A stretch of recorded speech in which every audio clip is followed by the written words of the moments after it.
Dok, kayaknya kelopak mata saya turun sejak pakai kacamata.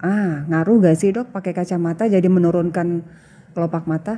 Sebenarnya kacamata dengan kelopak mata turun sebenarnya tidak ada kaitannya sebenarnya. Malah di beberapa literatur itu yang ada kaitannya itu lensa kontak. Oh, kontak lens justru ya? Ya, Oke. karena kacamata itu di depan dan dia tidak menyentuh, bahkan permukaan mata pun tidak disentuhnya. Dia kan di depan. Hanya saja mungkin kita perlu telaah dan berhati-hati bila terkait dengan kelainan refraksi. Kenapa orang pakai kacamata? Salah satunya kan kacamata itu buat minus, silinder gitu kan. Nah, kalau misalnya orang itu minusnya tinggi sekali dengan kacamata yang ukurannya kurang misalnya atau tidak sesuai dengan ukuran yang sebenarnya gitu. Misalnya minusnya 6 tapi dikasih kacamata, we don't know the process, minusnya 1 gitu kan, kurang 5. Maka otomatis penglihatan seorang itu masih blur karena harusnya minus 6 kan. Sehingga karena dia blur, matanya jadi lazy. Jadi malas lazy itu memang lebih ke penglihatan dan hantaran sarafnya, tetapi tetap juga berdampak di depan, di luar. Itu look appearance-nya kelopak matanya agak turun. Iya, oke. Satu lagi nih dok, masih dari netizen. Ini kalau misalnya sudah dilakukan operasi, katanya ada efek sampingnya nggak sih dok? Kalau dilakukan operasi, efek sampingnya dengan teknik yang cukup baik sekarang, dengan pemeriksaan yang cukup baik sebelum operasi atau pra-operasi, diharapkan sih minimal ya, sangat minimal gitu ya. Biasanya memang 1 hari setelah operasi itu dilihat dokter spesialis matanya, kalau sudah baik boleh pulang. Terus nanti kontrol seminggu. Kemudian nanti jahitan akan dilepas setelah 10 hari. Tapi ingat, jahitan di kelopak mata itu sangat halus. Jadi jangan dibayangin benang-benang yang gede-gede gitu ya, sangat halus gitu. Dan kecil banget lah. Nah kemudian 3 bulan biasanya appearance-nya sudah cukup baik dan bekasnya tidak terlalu kelihatan.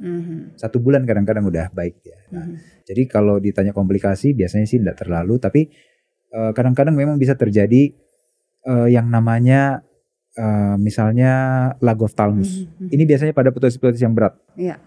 Nah ptosis berat itu kan tertutup semua. Jadi memperbaikinya itu kita tinggikan. Tetapi karena kita tinggikan itu, dia tidak bisa menutup lagi. Karena dia ptosis berat itu ototnya sudah tidak mampu. Kekuatannya sudah tidak ada. Jadi tidak diapa-apain pun dia kan tetap tertutup total begitu. Nah, untuk menyelamatkan penglihatan kita tinggikan, tapi dia permanen. Beda dengan ptosis derajat sedang dan ringan. Orangnya masih bisa berkedip dan tutup mata dengan baik. Jadi kalau dia sudah diangkat yang derajat berat itu biasanya dia terbuka. Jadi waktu tidur itu perlu ditetesin sehingga matanya tidak kering. Nah ini biasanya kita edukasi di awal, kita inform konsen sehingga pasien bisa memahami dan bisa menjalaninya. Gitu.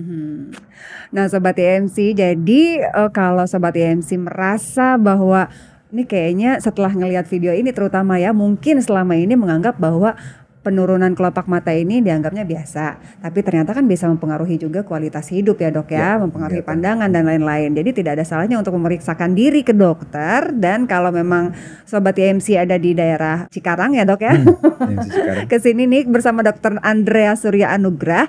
Terus mau tahu jadwalnya Dokter Andreas ini hari apa, jam berapa, kemudian juga Sobat IMC juga butuh medical history misalnya, appointment, ini bisa langsung aja download di mobile apps ya, Care, oke, bisa di Play Store atau juga pokoknya di download lah ya, App Store dan Play Store ya. Oke, kalau gitu terima kasih banyak Dokter Andreas. Sama. Kita bikin deh kayaknya sesi berikutnya karena cukup menarik ini dan masih banyak pertanyaan dari netizen pastinya ya. Oke, kita pamit dulu untuk ketemu lagi di IMC Podcast Corner berikutnya bareng saya Lini Diandra dan juga tentunya Dokter Andreas Surya Anugrah. Sampai jumpa.